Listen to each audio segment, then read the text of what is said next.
And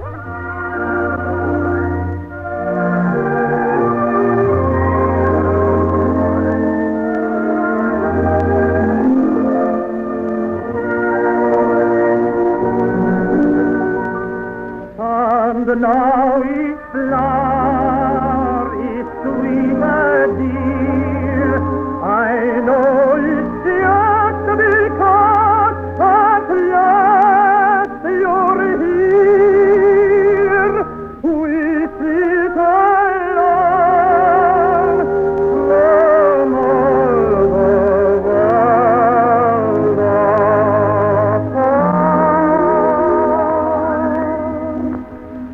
And the love is blooming full within my heart.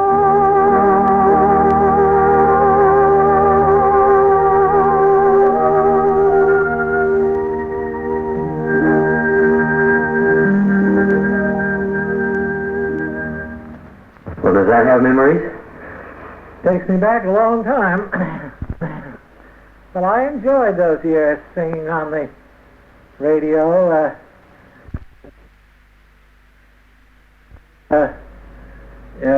And I made so many friends. Even to this day, I hear from them quite regularly. Was that the sign-off song, or was that the beginning one?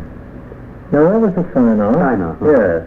I looked for the other one, but I couldn't find it. I have it someplace. It's on 78. Uh-huh. That's what that one was. Yeah. You were telling me before we really got started about the songs, the concert songs. Did you enjoy those more than opera, really?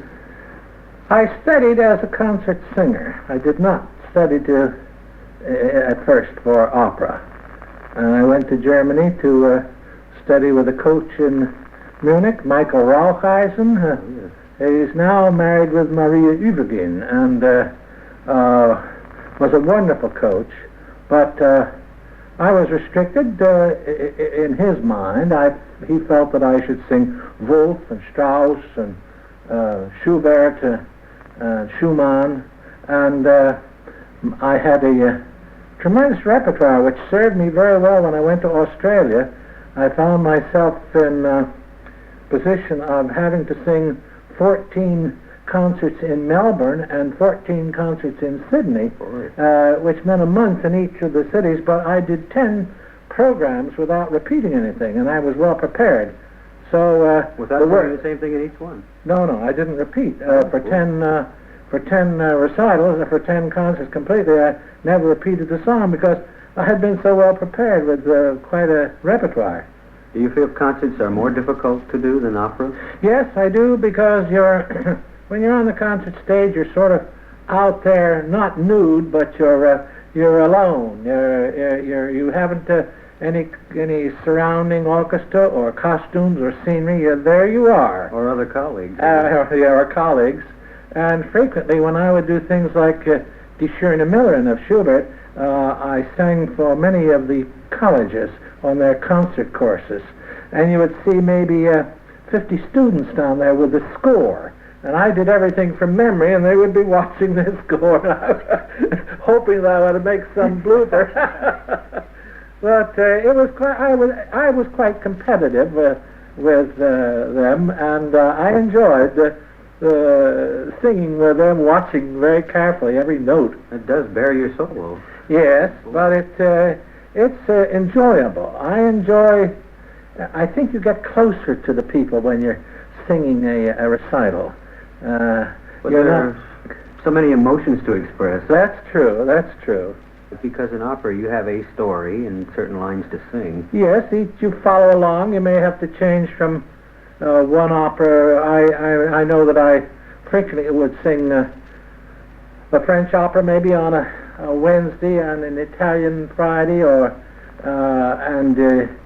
but you change your whole personality for this particular performance. But in concert, you change like a chameleon. Nearly every song has a different meaning, and I think you have to be well disciplined. in order to do these things. Yes, I think you do. And you have to have good comradeship with the accompanists and everybody else. Oh, yes. I had very few accompanists in my life. Frank LaForge, who was so well known, and You studied with him, didn't you? yes, I did. And Frank did everything from memory, and I did everything from memory. And it served us well, because one night down in Carmel, all the power went off in the city, and they were worried about the concert, and we said, well, just put a candle or two around so the people can come in and sit down. We don't need any music. Made a very good recital, and I think it was probably easier on the audience, because they could be relaxed, and all there were just about half a dozen candles around in the place. That's a remarkable story when you consider that some singers even bring the words on in a book. Oh, yes. I must say I don't approve of that. And I've been asked to judge a lot of competition, and those who bring the music on get a particularly black mark to begin with. I would And they have to overcome it by a lot of darn good singing if they want to survive, in my opinion. Can you imagine the Heifetz or Stern or anybody or any of these Richter come out with put the music on the piano and start in? No, I can't imagine that. I would think they'd be severely criticized. Yes, yes. I think part of the art of singing is to memorize it. That's true. And then you have your imagination works better when you have everything in your mind. You can employ your imagination in the words and project it to the audience. It should become a part of you. Yes, that's true. I was going to ask you what the very first opera in America was for you. I know you started in Hamburg. It was the same opera, Tosca. I sang it with the Philadelphia Opera Association, and the soprano with whom I sang is now living in San Francisco. Her name is Bianca Sorolla. Oh, yes. And her husband was a tenor, Dimitri Onofre. Excellent singers, both of them. And the Scarpia was Chief Kapolican, an Indian, who sang for a short time. A real Indian. A real Indian. And the conductor was Eugene Goosens. It was a good performance. But that wasn't the first. That wasn't the opera I sang for the Metropolitan first. That I made my debut in Manon. Yes. A Massenet. With Bory. With Bory. Oh, wonderful. And Léon Rotier. Oh, yes. You studied with him. Yes, yes. He was the most elegant man. He was rather old when I made my debut with him. And when we did the farewell with Bory's farewell, I think Rotier was perhaps 74, 75, and he came back to sing this performance. Oh. But he was always like a ballet dancer. He was very elegant on the stage, and he could imitate what a young girl would do, and how they walked and how they turned, and I gained a great deal from him. He was, a Frenchman, a real elegant Frenchman, takes off his hat differently than other people. He has very gallant movement, and Rotier was so wonderful for these things, and he helped me tremendously. And his French was just wonderful, just wonderful. You say from your private collection you have a recording of that with Boris. Yes, I do have a recording of that. Well, we'll intersperse here and play a little bit of it then. All right, all right. Un mot encore. C'est pas certain que l'on te donne ici, du jour au lendemain, un bénéfice, une abbaye. Je vais dès ce soir t'envoyer 30 000 livres. C'est à toi. C'est ta part sur le bien de ta mère. Maintenant, adieu mon fils. Adieu mon frère. Adieu. Reste à prier.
You had Bori. What other favorite ladies did you have? Oh, one of my favorite ladies was Bidou Sayal. Oh, yeah. We did many performances together, such as Romeo and Manon. I've forgotten so many of the things that we did, but she was always cuddly. I like to sing with her. That's a marvelous description. Yes, she was cute. She always has it. I think she still has an impish face. Yes, she has. When the Metropolitan Opera closed just over 2 years ago or so, a lot of the old-timers were back there. And you were on a TV show, I Yes, and Sayal and I were there. And I said to her at the time, I just sang a few words of the duet from Manon. I said, "Ne sais plus ma main." And she says, "Oh, Richard, please don't do that." Oh, that's wonderful. Well, I was going to get back to this TV show because I have a recording of the sound of this. Yeah. And I was interested in some of the viewpoints that everyone was voicing on that about young singers and their careers of today. Can we talk about that a little? Yes, of course. Everyone on that panel seemed to think that Europe was still the place. Do you feel that way? I do. I'll tell you why. you don't have an opportunity to do the same opera enough times in this country. For instance, when I wanted to break in an opera like Faust or Butterfly or Tosca, I could have arranged for me through the managers that control various opera houses throughout Europe, perhaps to do 10 performances of Tosca in a month. Oh. So after each performance you could recollect what you shouldn't do the next time. Then get it in your voice. And you get it in your voice that way, and you get it in your mind. And you're not disturbed. I don't know where in America that a person could have 10 performances of the same opera within a month. And I did this with Butterfly, with Faust, with Tosca, and I could eliminate so much of my trouble and improve here and there. And it's a shame that in America that there aren't enough opera houses for a person to sing maybe in Seattle, Pinkerton, and Chicago 2 nights later. The problem is here we have our opera houses run for such a short period of time. Well, too, they're, at least the way I feel about the whole thing, is that they're major companies where things just can't be tried out. New singers, new works. True. It's too bad. I would like to hear performances of operas which they can't afford to do here because of the box office. Yes. And the cost. And that is the reason I feel that our opera will never be what I would consider successful until we could have some state subsidy. Like in Europe, all of the houses there have a subsidy. And consequently, they run for 10 months a year, and their singers then have 2 months paid vacation, and after a period of 10 years service, they are pensioned, or are entitled to a pension if they wish to take it. And it's a very wonderful way, I think, of supporting the opera. It gives the management a chance to do operas like Thais, and the Jewels of the Madonna, and Mona Vanna, and so many, and then the new operas. Everyone is afraid to risk a new production of a new opera because of the cost. There's always, too, I think, in this consideration that there might be too much interference, artistically, that is. Do you think so? I don't think so. I've never known of any interference in Europe, and I've sung in many of the houses there that were all subsidized. No, the real boss in all of these opera houses is the intendant, the director. I'm sure that Mr. Bing at the Metropolitan couldn't be swayed by a Republican or a Democrat who wanted something.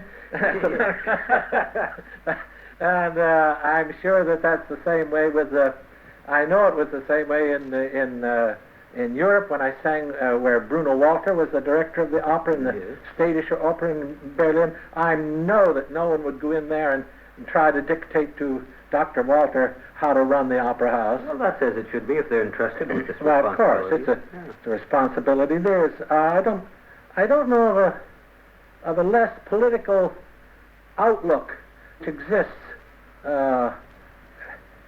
in any other field than the opera. There is no politics. They don't care what color you are or where you came from, except do you know your music, and are you disciplined to follow the conductor who is going to interpret the composer's ideas and has more knowledge about the opera than you have, and you must pay attention. And it doesn't matter whether you're a Jew or a Negro or what, you're there to produce the best you can and obey the directorship of a man like Walter or Reiner or Mancarian, and he doesn't care who you are either, except you must sing well and know your music, that's all. Well, opera is probably the one place where these things are ignored, aren't they? That's right. Well, Heaven's sakes, when I was singing, there was Dorothy Maynor and Marian Anderson. Wonderful artists. Beautiful. I would say that Dorothy Maynor made an aria for Depuis le Jour, I was the gorgeous one I've ever heard. That's right. Yeah. That's right. And Roland Hayes was one of the best interpreters of Schubert who ever sang. It's fantastic. Well, those things shouldn't be paid attention to. I think there's too much about that. Did you have a favorite role? Or were they all I suppose through the years that by the number of times I sang that Manon of Massenet became my favorite role. It became part of me. Very elegant, you. Yeah. And in preparation, I must say I had the best advice by Maestro Pelletier, who was preparing me for that role. And I was going to France that summer. He said, "Now I want you to go to the church of the Saint-Sulpice in Paris. I want you to go to church there, and I want you to visit all the little the chapels and see the people there, because it's going to be very important later to you." And it was. Mm-hmm. And the thing that attracted me also was the organist Marcel Dupré, who was the organist at the... World famous. Oh, yes, yes. Manon with several beautiful ladies. Grace Moore. Yes, Grace Moore, Sayal, Helen Jepson, Bory, and a Czechish, Novotná. Oh, yeah. Novotná. Yes, very beautiful. She made movies in Europe. Yes, she did. They get on TV here now and then. I had a message from her the last time I was in Vienna. She's married to a man who is, I believe, the Lloyd's of London representative in Austria. Oh. And they live in Austria, and she was not there but I had a message from her. Now you tell me you're going to Europe again in a couple of months. Yes, we're going to Italy, where we like it very much, and then to Yugoslavia, where I've never been. Wonderful. And I do hope to meet my old colleague, Zinka Milanov, with whom I've sung a number of times. Yes. What did you do with her? Don Giovanni. Oh, yes. We did a number of performances of that. Anything else? No, not with her. She sang other parts with more dramatic. Dramatic soprano roles. Yes, but didn't she start out as a lyric? Yes, yes. I think most of the tenors start out as lyric tenors, and the minute they get into the hands of a teacher, immediately they must sing Otello or Aida or Trovatore, which is the worst thing that could happen to them when they're young. Well, you know the school, I think it's a school or something like this, that Melchior has for Helden tenors. Yes. There should be one developed for lyric tenors, I think. I think when you have a good lyric tenor, you should prevent him from singing the dramatic parts. I agree. And I know a young man who is a beautiful tenor, and he came and sang the aria from Andrea Chenier for me, and he was about 25 or 26, and he sang it well. I said, "You're just going to kill yourself if you keep up that singing." I said, "Now sing for me Una furtiva lagrima." And you know, it started to show right then. He couldn't sing in legato beautifully, but he had to sing that Giordano music, you know, which is just too much for a young singer. Well, it's too much for some well-seasoned ones. Yes, too. it is. I think that Gigli was going at his maximum when he sang that. It was for more dramatic tenor than Gigli. Oh, yes. I think the man that I heard who sang it probably as well as anyone was Lauri Volpi. Tanta miseria alla patrizia flore con l'occhio vostro esprime umanamente qui un guardo di pietà, ond'io guardato a voi sì come un angelo e dissi la bellezza dell'omino, ma poi alle vostre parole un novello dolore m'ha colto in pieno petto. O giovinezza bella ed un poeta non disprezzate il detto, unite se non le conoscete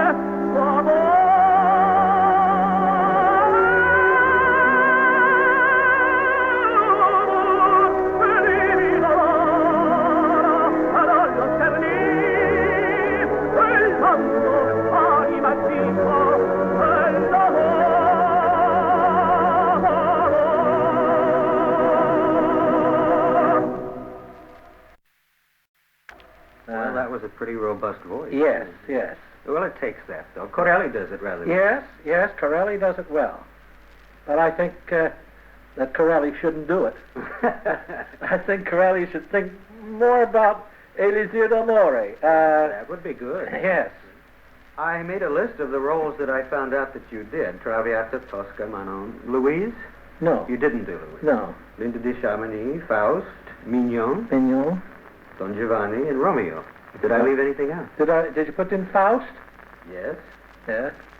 Then I sang a number of operas, not at the Metropolitan, but other things like That's that. what I was going to ask you. Boris Godunov.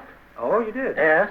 Wonderful. And in concert form one time, when I was very young, in Boston, I sang Samson and Delilah with Madame Matzenauer and Clarence Whitehill, who were old enough to be my father and mother at that time. You'll never forget however, that. I never sang it again. It wasn't a high role, but it was a taxing part for the tenor. No, I sang a number of operas in Europe that I never had the opportunity to sing in this country.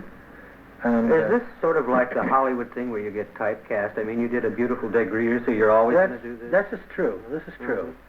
And I know that the first time I sang Das Lied von der Erde of Mahler, I did it with Mengelberg in New York, and immediately practically all the conductors who wanted to do Das Lied von der Erde must have Matzenauer and myself sing. And so we had a season. We practically went from orchestra to orchestra singing Das Lied von der Erde. You just get trapped into a thing like that. That's true. I've heard of, Björling did this, I believe, with the Verdi Requiems. Yes. He would go all over singing Verdi That's Requiems. right. I know that when I was young, singing the Messiah, I don't know how many times I sang the Messiah around the Christmas time. And every year still is being done. Yes, but I used to sing it 5 or 6 times around the Christmas time. Same way as I did with the Dream of Gerontius by Elgar. Oh, yes. I can't tell you how many times I've sung the Dream of Gerontius. Did you ever really get sick of a part or a piece of music? No, you think you are until you get in front of the audience.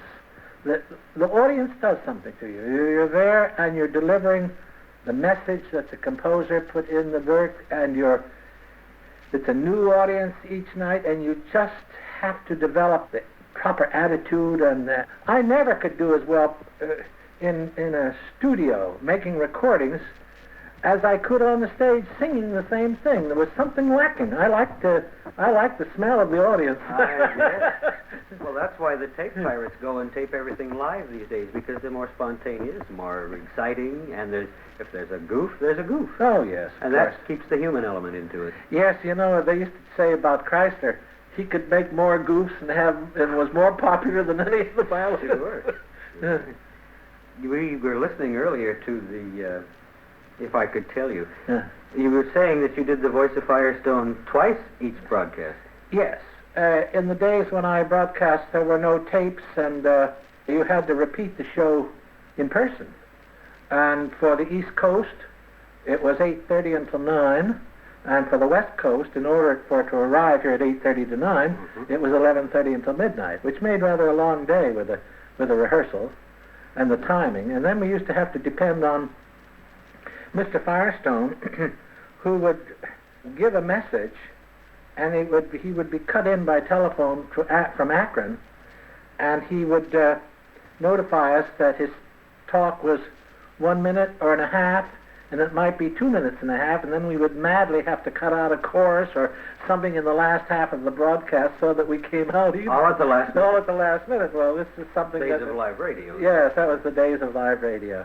And sometimes he might want to add something, and then we would be, cramping ourselves trying to get the program in. You sort of were the Voice of Firestone for a long time. For a long time. How long yes. did that go on? 14 years. 14? Yes. Did you share credits with anyone? Yes. At first, Lawrence Tibbett and I shared the program. I see. And then Nelson Eddy and I shared the program, and then Gladys Forethought and I. Yes, bless her. Bless her heart. She was a beautiful woman. I just saw a picture in your other room. Yeah. It was gorgeous. Oh, yes. And you say that, was it Risa Stevens that made her debut? She made her debut at the Metropolitan in Mignon with me. And you were in there. You know, She did. I don't think she's ever caught on to what I wrote on a picture for her. But the first act of Mignon, Mignon is dancing. She's a little gypsy, and she's dancing in her bare feet. And I wrote on the bottom of a picture which I gave her, when I first knew you didn't even have shoes. She never did get it. I don't know whether she ever did or not. Oh, that's funny. Well, so the Voice of Firestone, did you... I saw on a list somewhere where you were with Bing Crosby once, too.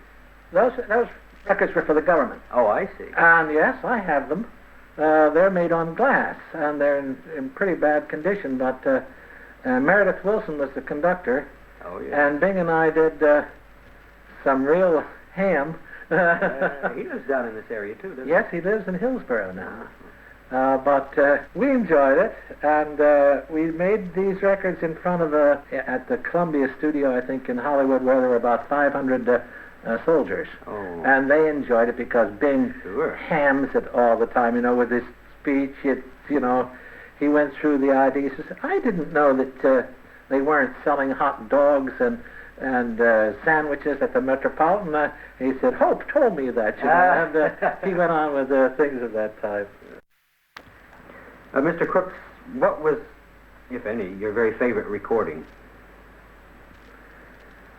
Oh.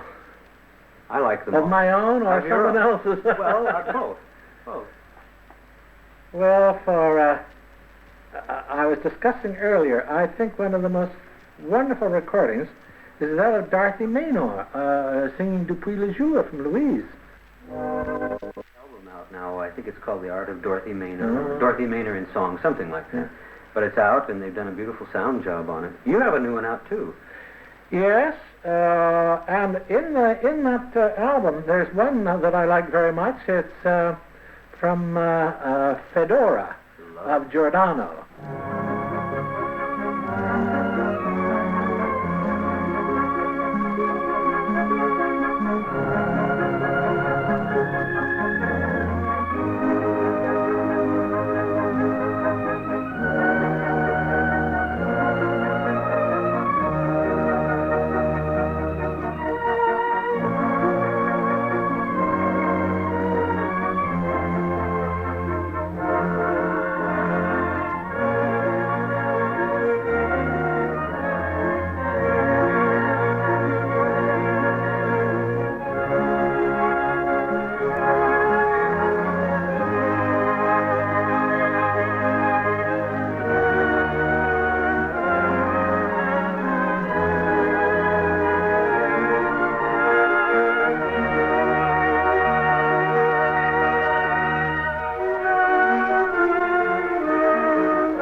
Short, but it's really quite a lovely...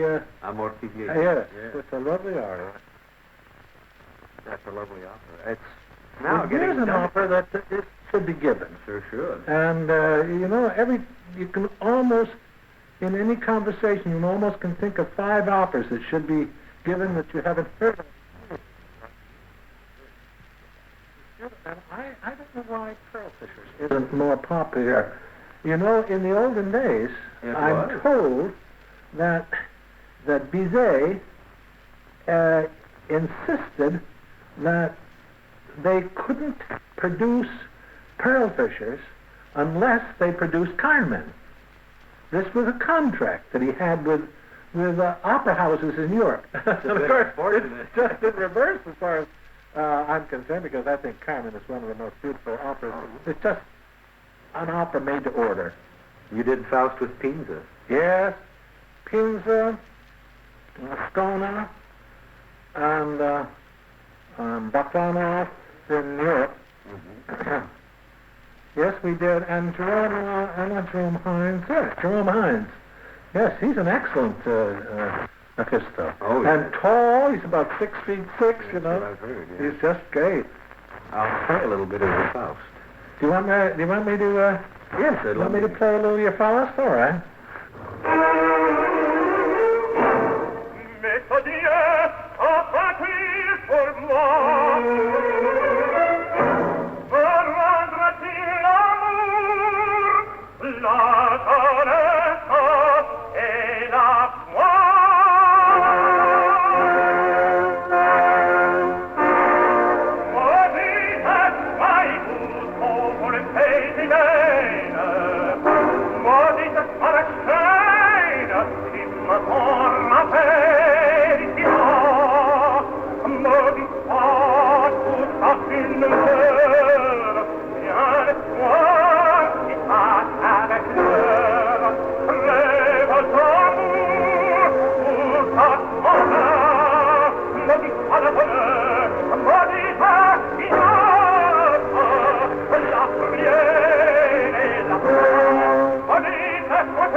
beautiful Faust, I think. The French particularly is noteworthy, and I understand that you studied with For Leon Rotier.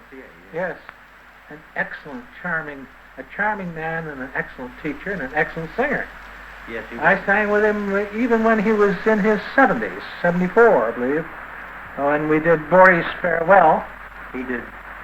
He did the Father, yes. Mm-hmm. And he had a way of entering on the stage to congratulate me having just given my first sermon. And he would open the door and he'd say, "Bravo, mon cher." And my hair stood up.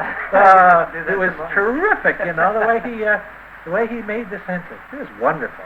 Did you ever have this happen with other colleagues while they were performing? I get No, a lot of times. it was always, Rotier seemed to do this to me. Mm-hmm. Pinza did it to me whenever I'd hear him. Oh, yeah. Well, the funny part with Pinza and myself, generally the baritone would be Leonard Warren, who had a tremendous voice like Pinza. And I would get in there in this trio, I couldn't hear myself. All I could hear was Pinza in one ear and Warren in the other. Fighting for survival. And I really was fighting with us fellas. But we were always very good friends, but their voices were just enormous to begin with. You can almost, in any conversation, you almost can think of 5 operas that should be given that you haven't heard of in years. The Wadis is another. The Wadis is beautiful. And I don't know why Pearl Fishers isn't more popular. I think the Jewels of the Madonna by Wolf Ferrari is just marvelous. And I remember singers like Rosa Raiza in Chicago singing Jewels of the Madonna with the American tenor Forrest Lamont. Oh, yes. Excellent singer, excellent performance. George Polacco conducted. Mm-hmm. And Mona Vanna with Murator and Muzio. I think it was Muzio, but Murator was just wonderful in these operas. Oh, well, they're wonderful operas, but you don't get to hear them. No. That's the trouble. Europe does some of these a little more often. Le Wadis, I think, they did in France a great deal. Yes. They had a tenor, Henri Leguet. I don't know whether you remember him. He recorded Manon with De Los Angeles. Oh, well then. That one. Yeah. And She's a he beautiful did it singer. Yes, she sure is. She's not singing so much anymore, though, I guess. No, I think perhaps she's reached the time when she wants to think about retiring. That's kind of a touchy subject with singers, isn't it? Some yes, don't ever want to. It's true. As a matter of fact, when I sing in our little church over in Portola Valley, in the little Presbyterian church there, once in a while I sing, and I always am a little concerned about, I wonder how many in the congregation wish that I'd stopped 20 years ago. When did you stop exactly? Between around 1948.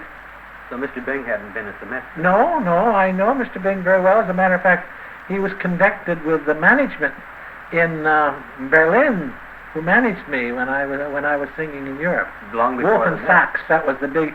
It was I don't know who would be comparable, like the Columbia Artists. It was a large organization. I see. With the And he was with them? Yes. With the exception of Italy, I think they furnished perhaps the singers for most of the opera houses. It worked differently then than it does now, I take it. Oh, yes. Yeah, there was a man by the name of Eric Seaman, who was then the managing director of Wolf and Sachs. And if you went in and said, "Well, Mr. Seaman, I would like to do 5 performances of Faust next month," he'd say, "All right."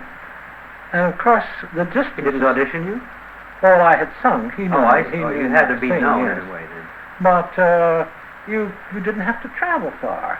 You could go to Bremen and Hanover and Hamburg and Wiesbaden, and you'd have your 5 performances finished, and you didn't travel. This is the difficult part about the singers today. I know that we were discussing this a few months ago with Sayal and Martinelli and Lehmann and Pons, that we felt that that the airplane had done so much to wear out the singers. The air travel just is fast, but I think it kills you eventually, a singer. Sure it does. You don't have a chance.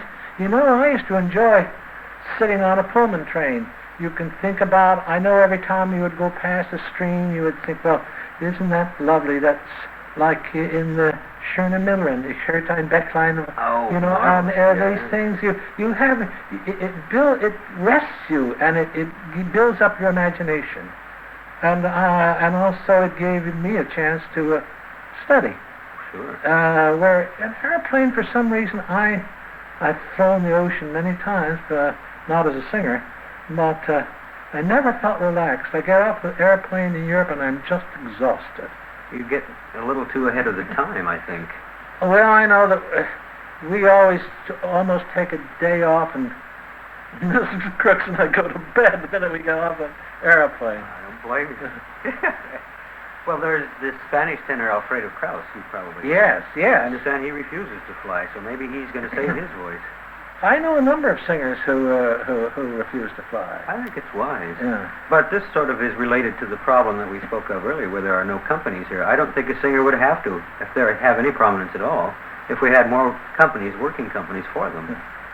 That's true. I know George Baklanov, Russian basso who's now passed away. He had a large Mercedes car with a specially built trunk that carried his costumes for Faust, Tosca, Boris, and Boetes Mephistopheles. And he would go a whole season doing these, and he and his wife would travel maybe 50 miles one day, 100 miles the next day, and But we're rested. they were rested. Yeah. And he had everything with him. He didn't have to carry anything. It was all in the trunk. Yes. Did you ever make any films? No, You never did. no, I never did. That's unfortunate. Some of the pictures I saw on your wall were mighty good looking. I don't think so. I don't think I was cut out for the films. And That's hard work. yes, it's a different technique, which I knew nothing about. And I am afraid that I would not have been a success. Well, that was a wise That was a decision. wise, I'm sure. I noticed in one of the annals of the Metropolitan, you took part in a lot of the galas. Oh, yes. So, could you tell me something about those? I've never heard much about those, and they rather fascinate me. Oh, one of the real funny ones was that they had Lily Pons fixed up as a strong man with funny little muscles that probably were cotton packed in underneath the leotards which she had on. She had funny leg muscles and funny arm muscles, and she came out on the stage with Melchior. And she took Melchior by the hand and swung him up in the air with one hand, and he was wired up, you know, and they dragged him up in the air. And here was finally Lily with one finger holding Melchior up. That was terribly funny. She was very small. What, 98 pounds when Yes, she came over here or something? that's true. I think one of the funniest things happened, one of those shows. It was supposed to be an auditioning for a broadcasting studio, in which Rosa Poncell's Irish setter, which would howl at any given time. Oh, on cue. On cue, and Larry Tibbett and Rosa were the ones who were singing the audition for the broadcast, but the dog won, you see. This was another... well, these weren't done so much as operatic things, and they were done as fun evenings at the Met. Huh? This was Sunday evening, and you never... I did something. I know that I did a waltz with Rosa Poncell, and I'm probably the world's worst dancer. Oh, I think I am. But it was all in good fun, and everyone was happy. These were to raise money. Usually. Raise money, yes. Yeah. And everything was a spoof, you know. It had no relationship to good singing or good music. I mean, it was just a big joke. Looked like the Ziegfeld Follies most of Well, the that's time. good. No, these evenings were wonderful. I would you characterize Lily Pons as one of the Met's characters? She sounds like it. Yes, Lily was and still is one of these girls who gets so nervous they become ill. I've heard of it. And you know that I said to her just a couple of years ago when we were making a film together, a little talk with Sayal and Lehman and Martinelli. And I said, Lily, how are you? She says, I'm ill to my stomach. Even I then. said, you still do this? Even then. And she said, yes, I know Lily used to be so ill that she would regurgitate at the end of an act, you know, an opera. she was so nervous. That's amazing, because sometimes people, which I think is Toscanini said, didn't he, that you need the butterflies, Yeah. but they'll get in front of the public and relax and do beautifully. Yes, well, Lily always sang well, but this illness that she would get the best of her. There's a beautiful picture on your wall in there of Toscanini. Yes, he was a wonderful man, and I was fortunate to have sung with him a number of times. What did you do with great maestro? 9 symphonies, Oh, yes. Mrs. Solemnis, things of that type. No operatic thing? No, these were all in Carnegie Hall. Uh-huh. Beautiful. No, he wasn't conducting at the opera at the time I was there. Our conductor, wonderful Italian conductor, Serafine. Oh, yes. Oh, he was wonderful. You were telling me earlier you did some work with him. Yes, Lily and I prepared the opera Linda di Sciamini of Donizetti with the maestro down at his home at Forti de Marmi in Italy. And he was so fatherly, so kindly. You know, he knew singers, didn't he? Yes, he did, and he never blew up. You know, he could make a mistake and he would stop and go over, but he went over, brought you back to the place where you made a mistake, not with fire in his eyes, but with sort of a fatherly and saying, "Now, be careful now, be careful." Marvelous. Well, and he inspired you when you were on the stage, because if you were having a particularly good evening, he would let you go. But not let you take too many. Not to make too much, but he would let you go. As long as he knew that you were in good condition, he would give you much more freedom than he would on other times. But you have to be a conductor to of great knowledge to know when a singer can do these things. Indeed. Walter was one who could tell. I know I used to sing Don Giovanni a great deal with Walter, and he knew when I was short of breath on the Il mio tesoro. He knew when I was getting short of breath, and suddenly I'd hear the orchestra start to pick up, you know. Marvelous. And I would go I went into his dressing room one evening after I had been particularly short of breath, and all my eyes almost popped before I finished the play. I went in and I said, "Maestro, I'm terribly sorry, but you know my problem was tonight. I took too large a breath and I couldn't hold it." And I said, I'm sorry, I hope you'll excuse me. He said, "Well, don't worry about that." He says, "I knew you were in trouble." He says, "I'm the conductor. I'm supposed to know that." Oh, wonderful. But he was so nice, but he did hurry me through. My eyes must have shown It seems like one of Mozart's longest phrases. Yes, and it seems longer when in the particular setting the Metropolitan did in those days. They closed the curtain and left you out in front of the curtain all alone. Now, Well, they changed the scenery. They changed the scenery. Well, no, they don't do that now. Well, they have the revolving stages and everything. Yes, but you could hear a hammer going once in a while and various people talking, which was always very annoying to me. It still is. It happens quite frequently. Yes. Have you any feelings about the prominence that conductors seem to have today? It didn't used to be that way so much, did it?